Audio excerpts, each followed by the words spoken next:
Bagi teman-teman yang sudah membeli atribut mapping dan juga mendownload Avenza, kita sekarang buka file penyimpanan di mana tadi kita telah mendownload dari link ID. Kemudian file akan berupa format RAR ya teman-teman. Di dalamnya akan ada 2 file. Kita ekstrak terlebih dahulu menggunakan aplikasi RAR. Nah, ini sudah berhasil.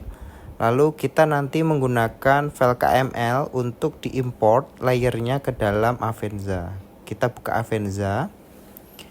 Nah, kita nanti akan bisa menggunakan Open Base Map yang default dari Avenza, atau kita juga bisa import peta kita sendiri yang PDF hasil digitasi dari aplikasi atau software ArcGIS.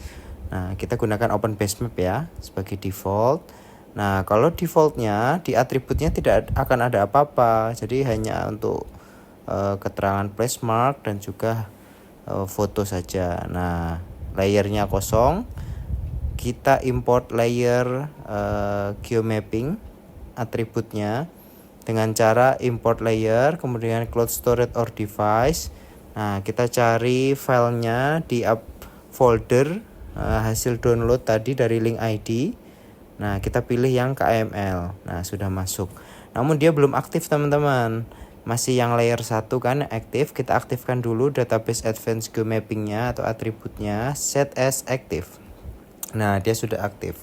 Maka kita siap gunakan atribut tadi dengan cara ketika kita marking.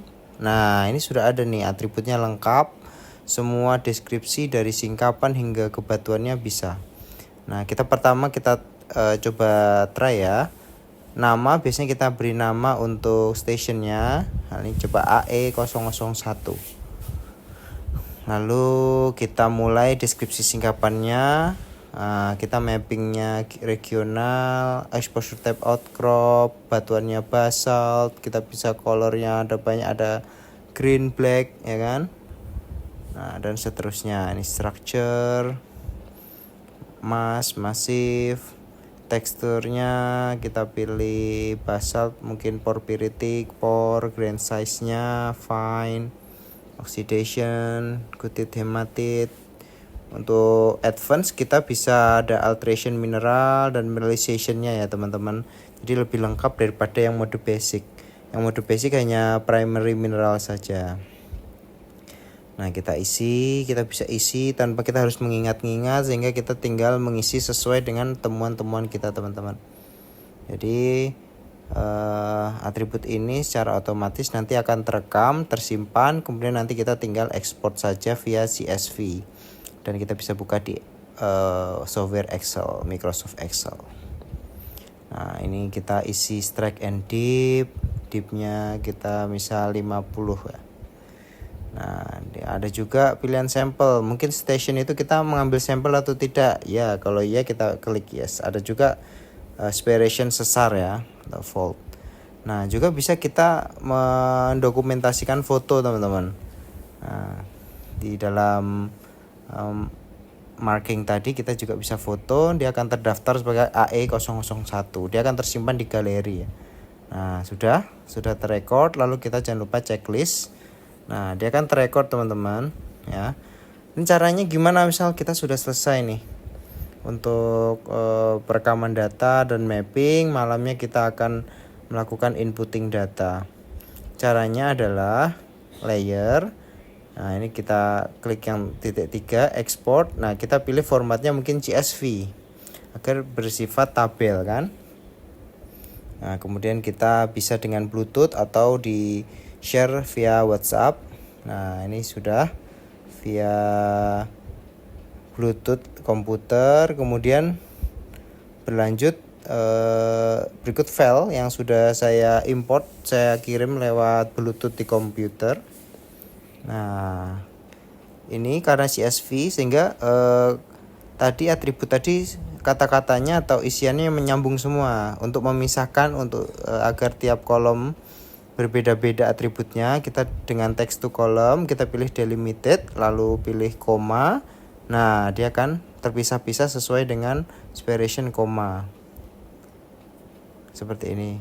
Kita next, finish. Oke, jadi tadi atribut atau poin-poin deskripsi sudah terpisah-pisah berdasarkan row dan column sesuai dengan nama atributnya. Kalau structure, rock structure ya rock structure, litologi ya litologi. Nah, structure type juga structure type, strike div juga angka. Jadi kita tinggal ekspor teman-teman, aman. Lalu bagaimana penggunaannya untuk dilakukan plotting di software 2D map? Ya, kita bisa buka ArcGIS teman-teman atau QGIS sesuai preferensi dari teman-teman penggunaan untuk pembuatan peta 2D. Kalau ini saya menggunakan ArcGIS ya. Kemudian file tadi yang sudah hasil ekspor CSV kita bisa langsung gunakan dengan pilih file, add data, add XY data. Lalu pilih file, kita letakkan di mana, kita linkkan, connect to folder di mana kita simpan. Nah, ini database advance ya. Kita add, lalu X field kita isi dengan easting, Y field atau Y field kita isi dengan northing, Z field dengan elevation. Nah, jangan lupa koordinat sistem sesuai dengan lokasi kita ada di UTM berapa kan. Klik OK. Nah, itu dia titiknya. Nah, karena CSV bila diimport di ArcGIS open attribute table-nya belum ada isinya, sehingga kita perlu data, kita ekspor dulu datanya ke save file atau SHP. Kita simpan di folder penyimpanan, terserah teman-teman mau simpan di mana, di file yang tadi juga boleh. Kemudian file CSV tadi kita namai ulang, save filenya mungkin point station mapping. Nah, mapping, save. Nah, kemudian nanti file yang tadinya sifatnya format CSV dia akan berubah jadi save file. Nah, ini dia. Dan kita bisa tengok di dalam open attribute-nya sudah sesuai dengan file CSV tadi. Sehingga teman-teman bisa nanti lakukan categorize atau simbologi atau memberikan simbol dan label sesuai dengan atribut-atribut yang sudah terimport di sini. File kedua adalah database yang teman-teman nanti bisa lihat ada dua sheet. Yang pertama adalah sheet geokode, di mana kode-kode ini adalah kode yang tercantum pada atribut geomapping tadi seperti outcrop dia OC, subcrop dia SC, dan list dari litologinya. Kemudian ada structure, rock structure, ada bedding dia bed, foliation dia NFL, lamination dia LAM, dan banyak lagi. Semua yang tercantum di atribut di Avenza geomapping sudah ada di sini semua. Jadi teman-teman tinggal tengok. Sheet kedua adalah sheet geoentry, di mana teman-teman bisa isi secara manual data yang ada di buku teman-teman. Kemudian teman-teman rekam ke dalam database dari mulai mapping type, exposure type, litologi.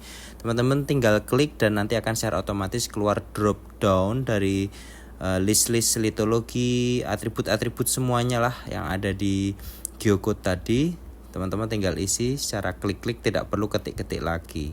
Selamat menggunakan.